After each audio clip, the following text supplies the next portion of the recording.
سلام علیکم بەخێر بێن و بۆ زنجیرەی ئیسلام و پەرسەندن. ئینشاءڵڵا لەم ئەڵقا باز لە بابەتێکەکەم کە پەیوەستە بە نرخی مرۆڤ لە نێوان پەرسەندن و ئیسلامە، وەکو ئەڵقەکانی تر بە چەند وتەیەک دەست پێکەم تاوەکو بابەتەکە ڕوون بێ کە چییە و لەسەر چی قساکەین. وتەی یەکەمیان هینی جۆرج گەیلۆرد سیمپسۆنە کە زانایکی بایۆلۆجیە. ئەڵێ پرسیاری مرۆڤ چییە؟ بە ئەگەرێ زۆر گرنگترین پرسیارە کرابێت لەلایەن مرۆڤەوە، ئەم پرسیارە سەنتەر بۆ هەر سیستەمێکی فەلسەفی و ئاینی. ئەو خاڵی ئەمەوێ باسی بکەم ئەوەیە هەر هەوڵێک بۆ وەڵامی ئەو پرسیارە درابێت پێش 1950 هەوڵێکی بێنرخ بوونە، و ئەگەر ئێمە بە تەواوی پشتگوێ بخەین باشترە. مەبەستی چییە؟ 1950 ئەو ساڵێک کە چارلز داروین ڕەچەڵێکی جۆرەکانی دیاڵاو کردەوە. جاڵێ هەر پرسیارێک ئەم پرسیاری کە مرۆڤ چییە هەر وەڵامێکی درابێت و تا پێش ئەو کاتە بەهایەکیان نییە، بە ماناکی تر ڕەچەڵێکی جۆرەکان و بیردۆزی پەرسەندن ئەو پرسیاری بێمانا کردووە. جا بۆ ئەڵێ ئەگەر هەر ئەو پرسیارە بە تەواوی پشتگوێ بخەین باشتریشە. چارلز داروین خۆیڵێ چی ئەم وتەیم لە سەرچاوێکی ناڕاستەوخۆ وەرگرت، بەس هەڵە نەبم لە کتێبی ڕەچەڵێکی مرۆڤ باسیەکە.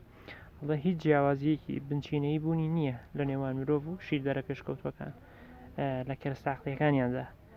و دیاریکردنی لێکچوون لە هەست و سۆز و سەرنج و یادەوەریدا. مەبەستی لێی چییە؟ مەبەستی لێ ئەو جیاوازیانەی کە بینین لە نێوان مرۆڤ و ئاژەڵانە جیاوازیەک نییە بنچینەی بێ، بەڵکو تەنها جیاوازی پلەیە، نەوەک جیاوازیەک بێ لە ڕووی کواڵەتیەوە. بڕۆمە لای کەسێکی تر، ستیڤ ستیوارت ویلیامز، کە کتێبێکی تەرخان کردووە بۆ ئەوەی پەرەسەندن چ لێکەوتێکی هەیە لەسەر مەسەلەی مانای ژیان، بوون و نەبوونی خوای گەورە و بابەتی ئەخلاق. تەمان وەڵامەکان بە شێوەیەکی نێگەتیڤ هاتەوە. ئەڵێ چی؟ ئەڵێ هەر وەک چۆن شۆڕشی کۆپەرنیکۆسانە دیواری نێوان زەوی و ئاسمانی تێکشکاند، شۆڕشی داروینیش ڕەشە دەکات دیواری نێوان عەقڵ لەگەڵ مادە و مرۆڤ، لەگەڵ ئاژەڵ و ژیان لەگەڵ نازیندوو تێک بشکێنێت. بەسی لێی چییە؟ شۆڕشی کۆپەرنیکۆس چی بوو؟ ئەوە بوو کە تا سەردەمی کۆپەرنیکۆس و تەنانەت تا دواتریش هەر وایە ئازانرا کە با بڵێین زەوی سەنتەری گەردوونە. بەڵام کۆپەرنیکۆسی نات زەوی تەنها سارەیەکە بە دەوری با بڵێین خۆراخولێتەوە. جا بۆی ستیڤەڵە چی ئەڵێ کۆپەرنیکۆس دیواری نێوان زەوی و ئاسمانی تێشکاند هەر بە هەمان شێوە داروینیش دیواری چی لەناو برد، واتا بڵین جیاوازی چی نەهێشت نێوان عەقڵ لەگەڵ مادە و مرۆڤ لەگەڵ ئاژەڵ، ژیانیش لەگەڵ شتانی نازیندوو. وتەی دووەمی هەڵێ و بیرۆکەی کە پێی وابێ با بڵین مرۆڤەکان ئاژەڵ نین ڕێک وەک ئەوەیە بڵی زەوی هەسارە نیە یان خۆر ئەستێرەیەک نییە. واتا مرۆڤیش هەر ئاژەڵێکە، هەر وەکو چۆن زەوی هەسارەیەک و خۆریش ئەستێرەیەکە. و هەروەڵێ کەس وای زانی داروین حرفیان کردی نەمونن لەوای کرد ببورنەوە نووسینەکە پێما بێ بە هەڵە نووسیمە بار حەڵاڵەتی ئەڵێ خەڵک پێی وابوو داروین حرفیان کردوونی بە مەیمون باشە واتا کردوونی باژەڵ. ئەوە دواترەوەتی ئەڵێ بەڵێ ئەم قسەیە لە ڕوویەکەوە بەڵێ وای کردواتە بڵێ مرۆڤی کرد بە ئاژەڵ. طبعاً پێم وابێ سەبابەتەکە تا ئێرە ڕوون بوو کە ئەمەوێ قسە لەسەر چیکەم. ئەوەیە کە پەرەسەندن کەوێت با بڵین تەفسیری جۆرەکانەکات کە مرۆڤیش وەک هەر زیندەوەرێکی تر بریتیە لە با بڵین زنجیرەیەک یاخود بریتیە لە بەرهەمی پەرەسەندن کە بە هەمان ئەو پرۆسانە دروست بووە کە زیندەوەرانی تری لێ دروست بووە. و لێرەیە بابەتەکان تەنها جەستە ناگرێتەوە بەڵکو با بڵین توانە عەقلیەکانی شەگرێت و با بڵین دەرکەوتنی زمان و قسەکردن و ئەم بابەتانە شەگرێتەوە. جا بۆیە بەهۆی ئەم با بڵین ئەم تێڕوانینەوە بەشێک پێیان وایە کە ئیتر مرۆڤ هیچ بەهایەکی نەماوە، جیاوازیەکی نەماوە لەگەڵ ئاژەڵ،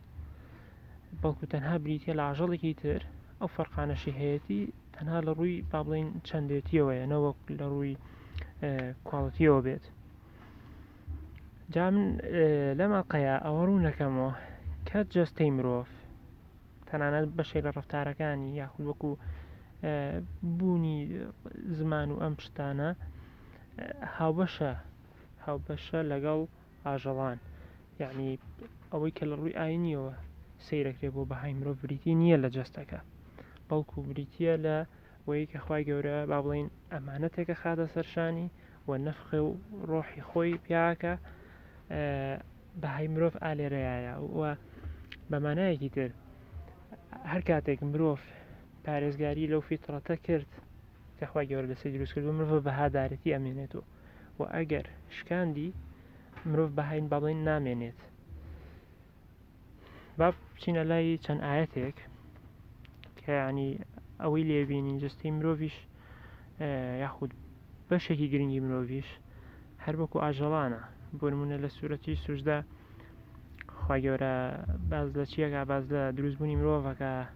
لە ئاوێکی بێنرخ من ماء مهین، باشە مەهین لە عەرەبییەوەتە حەقیر یانی شتێکی بێنرخ، یعنی ئەبینی مرۆڤ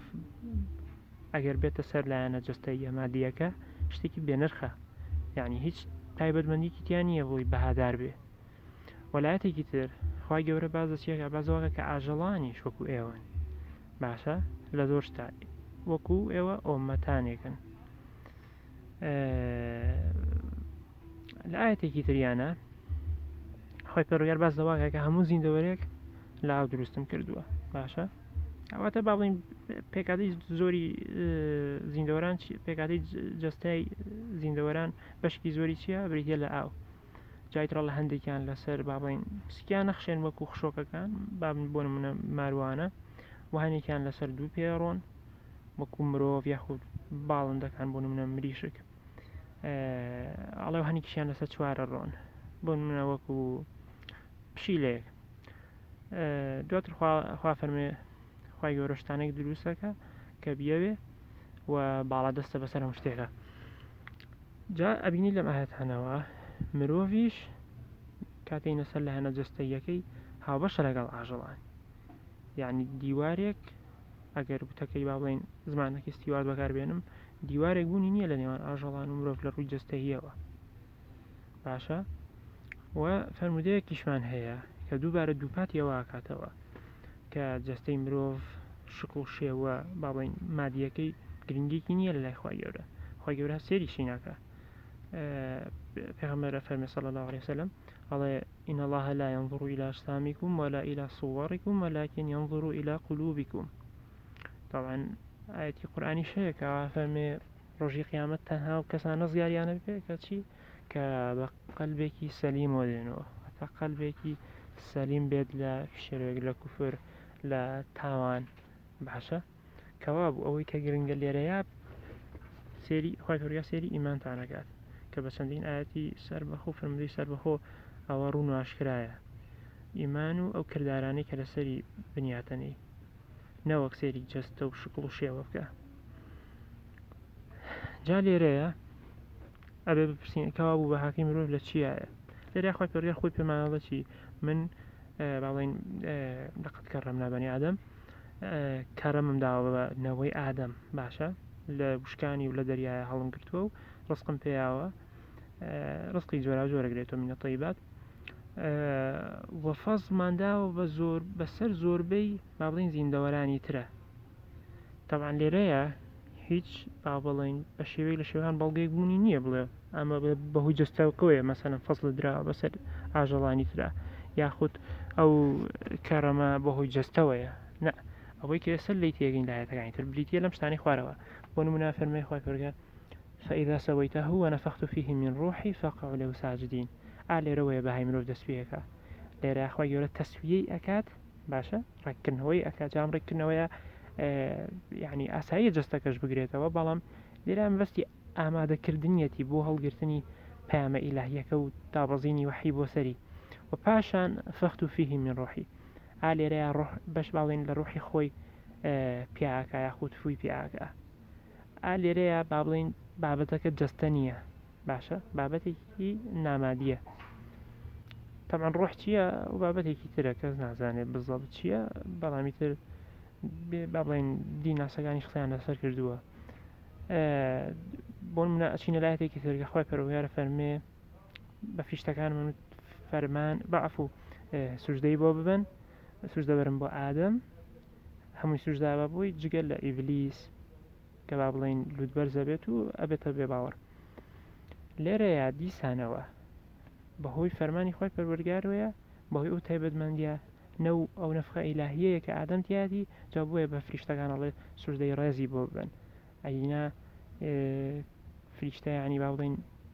هۆکارێکی مادی لەبەر هۆکارێکی مادی تایبەتمەندێکی مادی جستەی ئادەم سوژدە نابات جا بۆ ئەم سوژدە بر ناتوانین بڵین یەکێکە لەوانەی کە ئاەتی کەڕەم نابەنی ئادەمەکە ئایگرێتەوە کە ڕێزمان کردووە لەنەوەی ئادەم لە ئاەتێکی ترمان هەیە کامەش توانین بڵین دیسان بەهای مرۆڤ لێرەیە خۆی بینێت و ئەویشەوەی مرۆڤ ئەرکی با بڵێن ئاوادانکردنەوەی پێ بدراوە ئاوادانکردنەوەی زەوی کاتێک با بڵێن ئەڵێ ساڵحمان نردبوو قەومی ثەمود بە قەومەکەی وت ئەوە چیتانە بۆ خوا ناپەرستن کە ئەڵێ خوا قال يا قوم اعبدوا الله ما لكم من إله غيره خوا بپەرستن خوایەکی تر نییە جگە لەو هو أنشأكم من الأرض واستعمركم فيها لە زەوی ئەوەی دروست کرد و با بڵێن تایە ئەرکی ئاوادانکردنەوەشی یاوە پێتان جا بۆ ئەتوانین ئەم شتانە کە بریتین لە نەفخە ئیلاهیەکە سوژدەی مەلائیکە بۆ ئادەم و ئەم ئەرکی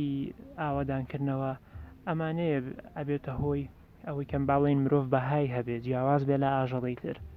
ئەگینا هەر وەکو لاتەکانی تر و یعنی ئەوەی کە ئەبینرێت لە واقعات جستەی مرۆڤی جیاوازیەکی نییە لەگەڵ ئاژەڵە بۆ نمونە هەم لە ڕووی جێناتەکە و لە ئاستە گەردیلەکانە بێ یاخود لە ڕووی ئاناتۆمی و ئێسکەکانی شۆ بێ با بڕۆینە لای بەس پێشێ بێمە لای ئەم وتەی ئیمامی غەزالی دەربارەی مرۆڤ هەندێک کەس ئەکرێ ئاەتی بۆ نمونە ولقد خلقنا الإنسان في أحسن تقويم بەکاربێنێ ئەو ئاەتە هیچ پەیوەندیکی نییە بە بەهای مرۆڤەوە و ئینشاڵڵا بە ڤیدیۆکی سەربەخۆ باسی یەکەم کە ئەو ئاەتە بۆچی باسی جەستە ناکات باسی لایەنی جەستەیی ناکات ئیمامی غەزالی دەربارەی مرۆڤەڵەشی لە کتێبی ئەحیا علومەدین هەڵێ ئەو ڕێز و پایداری مرۆڤ بەسەر دەستەیەک لە پۆلە بەدی هێنراوەکانی تردا هەیەتی بریتیە لە ئامادە باشیەکەی بۆ ناسینی خۆی بێگرت باشە مرۆڤ ئەو ئامادە باشیتی ئەنجام درراوە کە خۆی گەورە بناسێت باشە کە لە دنیادا مای جوانی و کەماڵ و شانازیەتی لەو دنیاشدا کەرەستە و توێشوەکەیەتی مرۆڤ ئامادەی ئەوەی تێدایە بە دڵ بناسێت نەک بە ئەندامێک لە ئەندامەکانی چونکە طبعا ئەمە دڵی معنەویە دڵی مەبەستی جستە گۆشتیەکە باڵی پارچە گۆشتەکە نییە چونکە دڵ زانای بەخودا و نزیککەرەوەیە بۆ لای خوددا و کارکەرە لە پێناویدا و شوێن کەوت و تێکۆشەرە بۆ لای خوا و دەرخەر و دۆزەرەوەی ئەو شتانەیە کە لای خۆیەتی هەرچی ئەندامەکانن شوێن کەنت و خزمەتکار و ئامرازێکن واتە جەستە خزمەتکاری دڵە معنەویەکە باشە دڵ وەک کارپێکردنێکی خاوەن بۆ بەندە و بەکارهێنانی شوان بۆ مێگەل و دروستکەر بۆ ئامراز بەکاریان دەهێنێت و کاریان پێدەکات ئەوەی لە موتۆ تێگەیشتین دیسانەوەی ئیمامی غەزالی شەڵێ ئەوە جەستەی مرۆڤ نییە کە بەهایتیایە یاخود شایستی ئەوەیە کە بڵین مرۆڤ ڕێز و پایدارە بەهوو جەستەکەیەوە نە بەڵکو بریتە لە ئامادە باشیەکەی بۆ ناسینی خوای بێگرت دەربارەی مرۆڤ فەخرەدینی رازی کە باس لە چەند ڕایەکە کات پاشان دەیڵێتی ئەڵێ ڕای سێم ئەوەیە کە مرۆڤ پیشاندەری جستێکی مادیە کە خاوەنی ژیان و زانیاری توانایەکە کە جیاوازە لە ئاژەڵانی تر لە ڕووی جستەیی بەڵام ئەم پێناسە هەڵەیە بۆ مرۆڤ واتە ئەگەر مرۆڤ جیا بکەینەوە بەهۆی لایەنی جستەییەوە ئەمە هەڵەیە چونکە فریشتەکانیش لە ڕواڵەت و جستەی مرۆڤیش دێن مەلایکەش دەتوانێت بێتە ناو جستەی مرۆڤ لە کاتێکە ئەگەر تەنانەت جستەکەی مرۆڤی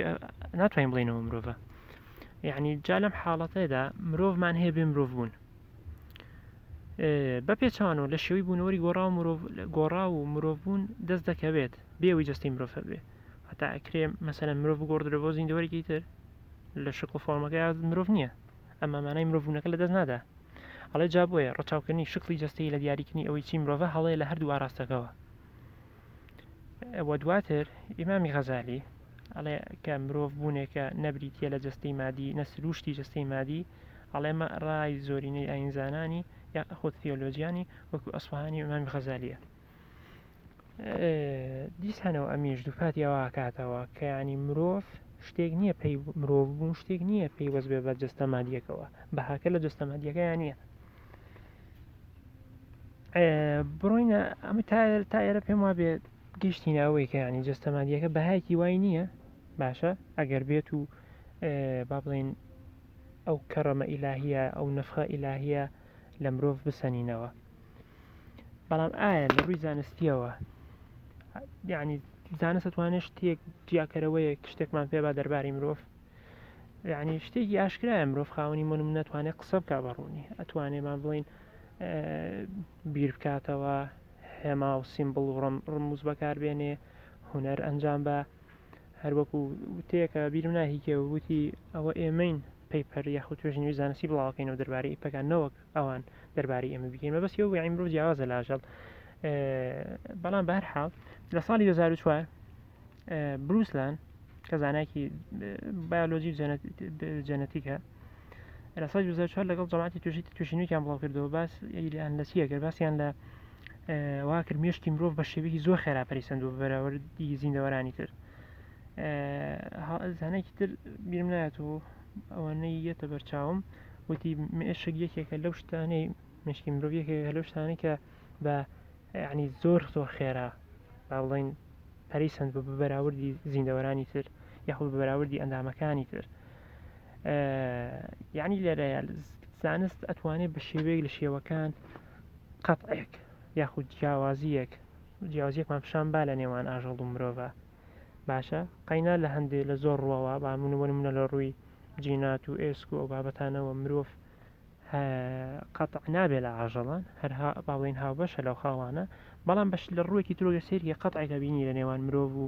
ئاژەڵانە ئەویش با بڵین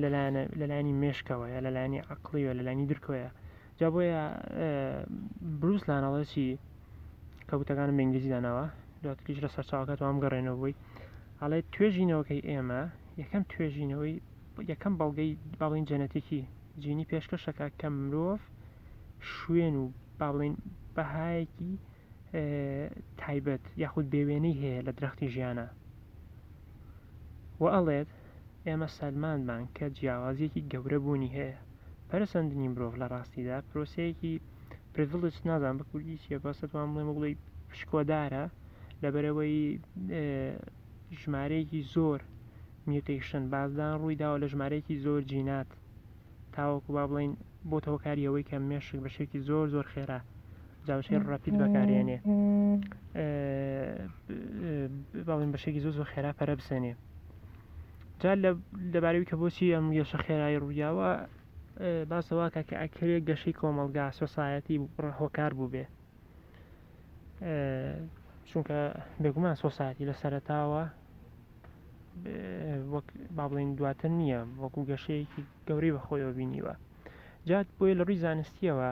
یعنی کەسێک دەتوانێت بەم شێوەیە با بڵین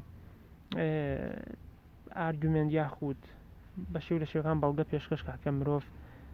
جیاوازیەکی هەیە لە ڕووی جەستەیی یاخود لە ڕووە مادیەکەوە ئەمما ئەوەی کە ئێمە باسمان کرد لە ڕووە ئاینیەکەوە ئەگەینە ئەو دەرەنجامانەی کە مرۆڤ بریتیە لە جەستەیەکی فیزیکی و ڕۆحی جەستە فیزیکیەکە جەستە مادیەکە لەگەڵ بەشێک لە ڕەفتار و شتەکانی هاو بەشەوە کاژەڵانی تر یعنی لەلا هیچ تایبەتمەندی گرنگێکی نییە بەڵکو ئەوەی کە با بڵێن گرنگە بۆ مرۆڤ ئەوەی کە دەقەکان ئاماژەمان پێەیە مرۆڤ کاتێک بەهادارە کە لەسەر ئەو سروشت و نەفخە ئیلاهیە بڕواکە خوا پێداوە چونکە هەر ئاەتی شەیە لە قورئانی پیرۆز خوای گەورە کە ڕۆژی قیامەت ئەو بێ باوەڕانەی کە لە دنیاە با بڵێن ئاەتی خۆیان پێگەیشتووە کە ڕۆژی قیامەت دێن و بەردەمیان خوای گەورە فەرمێ لە سورەتی کەهف فەلا نوقیم لەهم یەوم القیامەتی وەزنا ڕۆژی قیامەت هیچ بەهایەکیان بۆ دانانین خۆر لە کاتێکە ئەمانە مرۆڤن ینی هەم جەستەی مرۆڤە هەم بە هەموو مانایەک مرۆڤن ئەمما چونکە با بڵێن ئەگەر ئەم دیێڕە ڕاست بێ لەسەر سروشت و فیتڕەتەکەی خۆیان نەماون و پشتیان تێکردووە وەحییان ڕەت کردوێتەوە بەهایەکیان نامێنێت بەڵام ئەشتوانین بە شێوێک لە شێوەکان ئەگەر کەسێک بیاوێت ینی زانست لەوانەیە بە شێوەکان بتوانێت پشگیریەک بابەوە مرۆڤ جیاوازیەکی هەبێ بەسەر هەژەڵانی ترۆ ئەمە لە ڕووی ئاینیەوە هیچ گرنگ نییە جا هیوادارم بابەتەکەی ئێستا ڕوون بوو بێ کە پەرەسەندن ئەگەر کەسێک بڵێت جایتر ئیماندار بە یاخود نائیماندار بڵێت بەهای مرۆڤ ناهێڵێ ئەو لە ڕووی ئاینی و شتەکان بەم شێوەیەکە من باسیەکەم یعنی بەڵێ لە ڕووی جستێک مرۆڤ هیچ تایبەتمەندیەکی نییە ئەوەی کە گرنگە بریتە لە ڕۆحەکە لە نەفخەکە و لە ئەو وحیەی کە خۆی گەورە بۆی دابەزاندووە ئینشاڵا بۆ ئەوەی بابەتەکە زیاتر لە سەری خوێن نوتوان بگەڕێنەوە بۆ سەرچاوانی کە دامناوە وئینشەڵا تاقەیەکی تر تا بابەتێکی تر لەسەر با بڵین پەیوەندی نێوان ئیسلام و پەرسەندن بەخواتان ئەسپێرم خواتان لەگەڵ بێ